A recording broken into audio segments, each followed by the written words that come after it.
মা সমস্ত রকম আচার বানিয়ে রেখে দিত।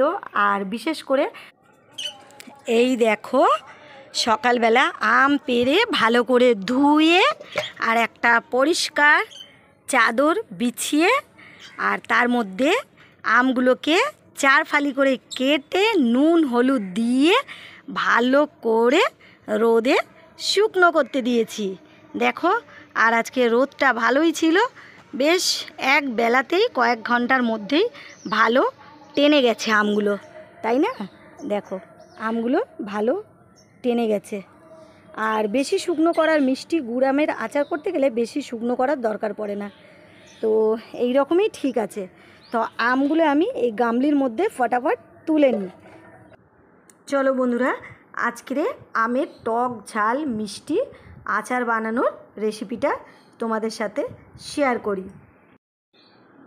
বন্ধুরা, ভাত খেয়ে দুপুরবেলার ছাদে এসেছি আম তুলতে, আর কি থাকা যায়? ব্যাস আম তুলে নিয়েই 2-4টে আমের টুকরো আমিও বেশ করে ওখানে বসে বসে খেয়ে নিলাম। আর ডাঁসা ডাঁসা আম তো টক মিষ্টি বেশ ভালো লাগছিল। তো চলে এসেছি সমস্ত উপকরণ নিয়ে আমের টক ঝাল মিষ্টি আচার বানাতে। আর আচার বানানোর জন্যই প্রথমেই তো নিয়ে নিয়েছি আম, যেটাকে 4 ফালা করে কেটে নুন হলুদ মাখিয়ে রোদেতে আমি একবেলা শুকিয়ে নিয়েছি। এটা বেশি শুকনো করতে লাগবে না। আর এখানে আছে মশলা, যেটা গুড় আম বলো তেল আম বলো সবেতেই এই মশলাগুলো লাগে। আর এখানে দেখো ভেলি গুড় নিয়ে নিয়েছি, এটা আখের গুড় দিয়েও করা যায়। আমি নিয়ে নিয়েছি ভেলি গুড় বা ঢেলা গুড়। আর সব থেকে মেন জিনিস হলো এই খাঁটি সর্ষের তেল, কারণ আচার বানাতে গেলে, যে কোনোই আচার বানাতে গেলে এই খাঁটি সর্ষের তেল ছাড়া আচার হয় না, সাদা তেলে আচার হবে না। আমের টক ঝাল মিষ্টি আচার বানানোর জন্য দেখো আমাকে প্রথমেই একটা মশলা রেডি করে নিতে হবে।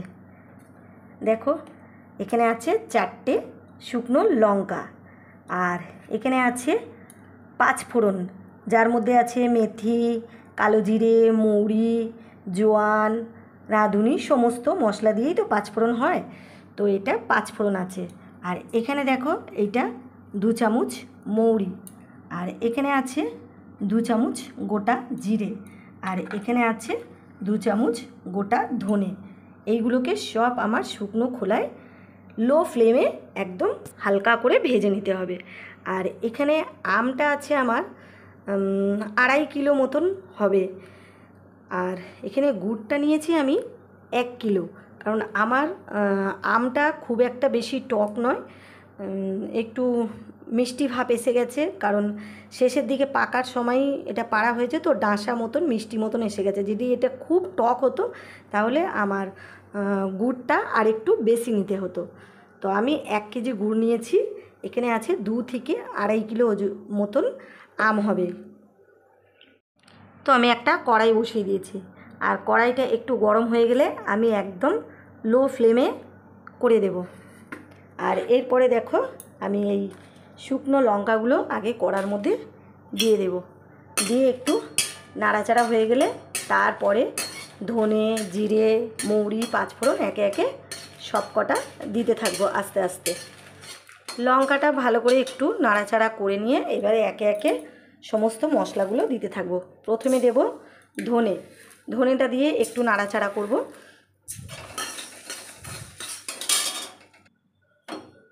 ধনেটাও ভালো করে একটু নাড়াচাড়া করে নিয়ে এরপরে দিয়ে দেব আমি গোটা জিরেটা দিয়েও আমি একটু নাড়াচাড়া করে নেব। একদম লো ফ্লেমে করবে বন্ধুরা, ভাজাটা যেন মুচমুচে হয় কিন্তু পুড়ে না যায়। একটা হালকা সুগন্ধ আসবে, দেখবে মশলা ভাজার একটা গন্ধ আসবে, তখন মনে করবে তোমার মশলাটা ভাজা হয়ে গেছে।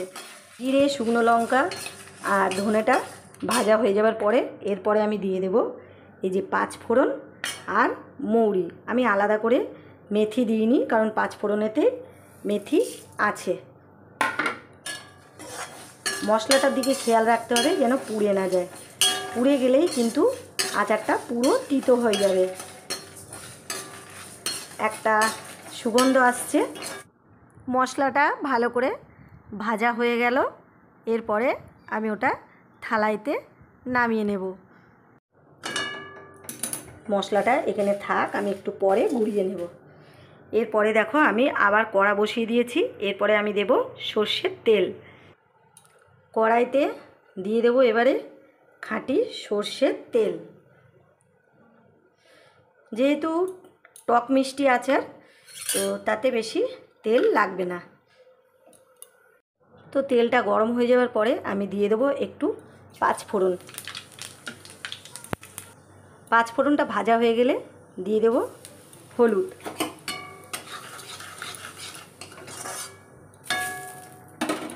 আর হলুদটাকে দিয়ে এরপরে আমি দিয়ে দেব আমগুলো।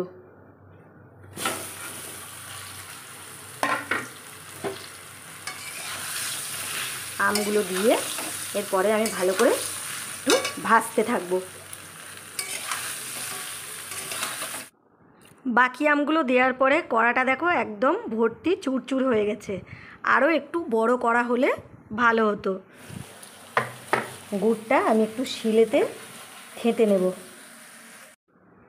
এইভাবে শিলনোড়ার সাহায্যে প্রত্যেকটা ঢেলা গুড় আমি নোড়া দিয়ে ঠুকে ঠুকে গুঁড়িয়ে নেব। কারণ ঢেলা গুড় ফুটতে অনেক দেরি হবে, গলতে অনেক দেরি হবে, তার জন্য আমি নোড়া দিয়ে থেতো করে করে গুড়টাকে ভালো করে গুঁড়িয়ে নিচ্ছি। আর এখানে মশলাটাও বেশ মুচমুচে হয়ে গেছে। এরপরে আমি এটাকে মিক্সিতে পিষে নেব। দেখতে হবে যে একদম মিহি পেস্ট যেন না হয়ে যায়, একটু দানা দানা ভাব থাকে, যেন মশলাটার মধ্যে একটু দানা দানা ভাব থাকে যেন। এবারে দেখো আমগুলো আমার মোটামুটি ভাজা হয়ে গেছে। এরপরে আমি আমগুলো তুলে নেব। এই আমের গামলিটাতেই আমি তুলে নিচ্ছি।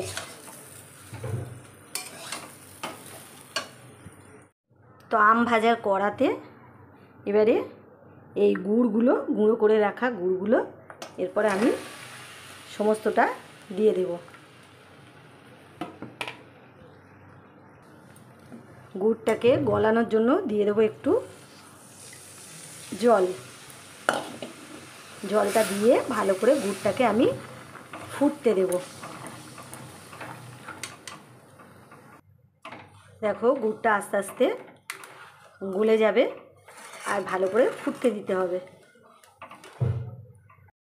দেখো বন্ধুরা, এবারে গুড়টা ভালো করে ফুটছে। এই সময় আমি ভাজা আমগুলো আস্তে আস্তে দিতে থাকবো, যাতে গুড়ের সাথে আমগুলো ভালোভাবে ফোটে। আমের ভিতরে ভিতরে যাতে মিষ্টিটা ঢুকে যায়। আরও আম আছে, আমি দেব। দেখো বন্ধুরা, গুড়ের সাথে আমগুলো কি সুন্দরভাবে ফুটছে। ফুটে ফুটে গুড়টাও শুকনো হতে থাকবে আর আমের মধ্যে গুড়গুলো ভালো মতন ঢুকে যাবে আর আমগুলো মোটামুটি সিদ্ধ হয়ে যাবে। বন্ধুরা, আস্তে আস্তে গুড়টা গাঢ় হয়ে আসছে আর আমগুলো সিদ্ধ হয়ে আসছে। এই সময় বন্ধুরা একটু সারা বছর সংরক্ষণ করে রাখতে পারবে আচারটা, যাতে নষ্ট না হয়ে যায়, তার জন্য একটু ভিনিগার দিয়ে দেবে। 1-2 চামচ ভিনিগার দিয়ে দেবে। সারা বছর আমের আচারটা আর নষ্ট হবে না।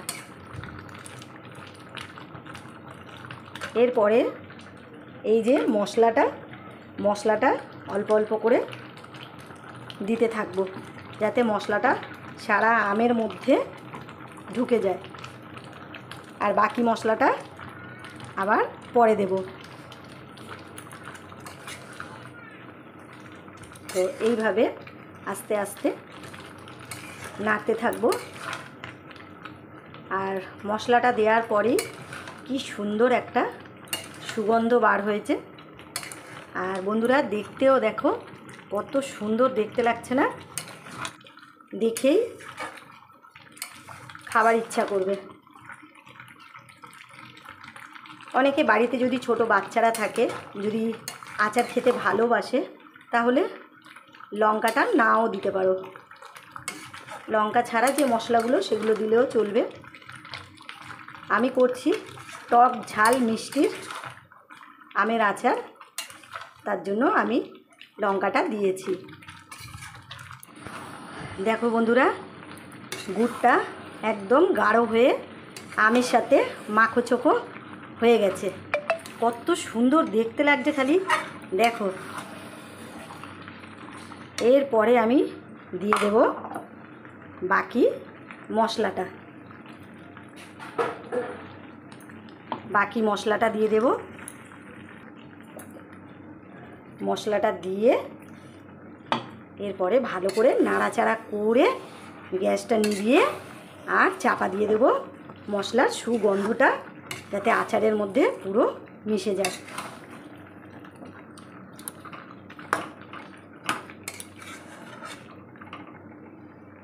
গ্যাসটা নিভিয়ে দিলাম বন্ধুরা। এরপরে আমের আচারটা সংরক্ষণ করে রাখার জন্য নিয়ে নিয়েছি আমি একটা কাঁচের বয়াম। আর কাঁচের বয়ামটা আমার বেশ বড়ই, কারণ আমের আচারটাও অনেকটা পরিমাণে, তার জন্য আমি একটা বড় কাঁচের বয়াম নিয়ে নিয়েছি। আর কাঁচের বয়ামে রাখলে আচার অনেক দিন পর্যন্ত ভালো থাকে। তো চলো কাঁচের বয়ামে আমি আচারটা ভরে নিই। বন্ধুরা, একটা কথা মাথায় রাখতে হবে, বয়ামের ভিতরে যেন জল না থাকে, বয়ামটা পুরোপুরি শুকনো থাকে যেন, কারণ জল যদি ভিতরে ভিজে থাকে যদি, তাহলে আচারটা সারা বছর সংরক্ষণ করে রাখা নাও যেতে পারে, খারাপ হয়ে যাবার সম্ভাবনা থাকে। তাই সবসময় খেয়াল করতে হবে বয়ামটা যেন ভিতর থেকে পুরোপুরি শুকনো থাকে। আর বন্ধুরা দেখো কতটা লোভনীয় হয়েছে আচারটা, একদম মানে পুরো পারফেক্ট কেনা আচারের মতোই দেখতে হয়েছে। আর বন্ধুরা, বাজার থেকে কেনা আচার খাওয়ার থেকে বাড়িতে নিজেদের গাছের আমের আচার বানিয়ে আমি তো ভীষণ খুশি হয়েছি। এটা আমাদের গাছের আমের আচার বন্ধুরা। তো সারা বছর এই আচারটাকে সংরক্ষণ করে আমরা সবাই মিলে খেতে পারবো। বন্ধুরা, আজ বড় মায়ের কথা মনে পড়ছে। এই রকম মেঘলার দিনে, বৃষ্টির দিনে মা সমস্ত রকম আচার বানিয়ে রেখে দিত, আর বিশেষ করে বয়াম ভর্তি করে এই গুড় আমের আচার বানিয়ে রেখে দিত, কারণ ছোটো বয়সে আমাদের এই গুড় আমের আচারটাই বেশি পছন্দ ছিল। তো বৃষ্টির দিনে আমরা জানলার ধারে বসে বসে বৃষ্টি দেখতাম, আর মা এই রকম বাটি করে আমাদের আচার বের করে দিত, আর আমরা এই গুড় আমের আচার খেতে খেতে আর দূরে জানালাতে বসে বসে বৃষ্টি দেখতাম। সেই সব দিনগুলো ভীষণভাবে মিস করি বন্ধুরা। এবার একটু টেস্ট করে দেখি আচারটা কেমন হয়েছে, তাহলে তো তোমাদের বলতে পারবো। এখন আমি জিভে জল চলে আসছে।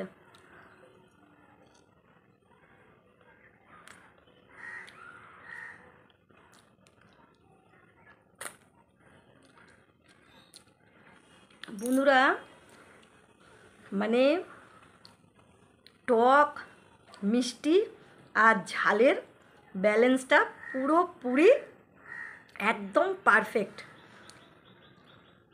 তোমরাও বন্ধুরা এরম করে বানিয়ে আচার সারা বছর সংরক্ষণ করে আর সবাই মিলে এই বৃষ্টি বাদলের আনন্দের দিনগুলোতে উপভোগ করতে থাকো।